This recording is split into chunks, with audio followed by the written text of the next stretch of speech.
So here's another one. Generation trauma is as real as you still looking like an African that has just arrived in America today.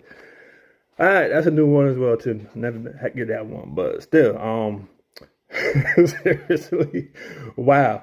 But anyway, so generational trauma. This is what I really, really think about generational trauma per se. As far as like you want to try to compare it and take it all the way back to slavery, saying like it's nonsense. Don't believe it. Will not approve it. Will not rubber stamp it. There's no convincing me about it. Because seriously, because like I said, because I never felt the trauma of my ancestors, regardless of the fact that people are telling me that I should feel trauma for something. And that's the whole crazy part about it. I mean, we are being told what we should be feeling versus of what we are feeling. Let that sink in for a minute, though, seriously. Why are, especially black people, are constantly trying to tell other black people who never felt this type of way that this is how they should feel? I would hope at some point that you would really stop and try to really ask the question, saying like, why is that? Seriously.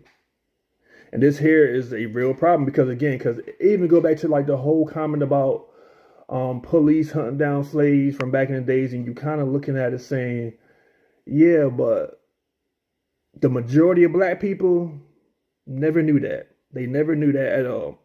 But now all of a sudden they know it, and now they are connecting or trying to connect that and present it as trauma. So this generational trauma thing, to me, no, well, not to me, it is what it is at the end of the day.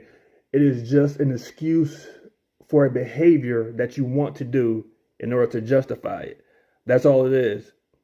There is no trauma, no generational trauma as far as like you going back and dealing with Jim Crow and slavery. Because again, because as I said in the previous video, if you are, listen, if you want to make this statement about general trauma, then you have to, again, you have to be traumatized by every black person that you look at.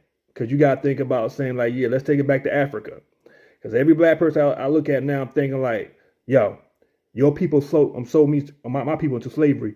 You know, I feel trauma from that. I feel a certain way about it. See, so you can't really play this game because it just makes no doggone sense. And still looking like an African. Oh, listen, like I said, y'all, I got to give creativity points to people. That was, I mean, I don't know exactly. I guess you're trying to say I'm look like, I don't know. Listen, generational trauma. It's a no-no for me. I got to go.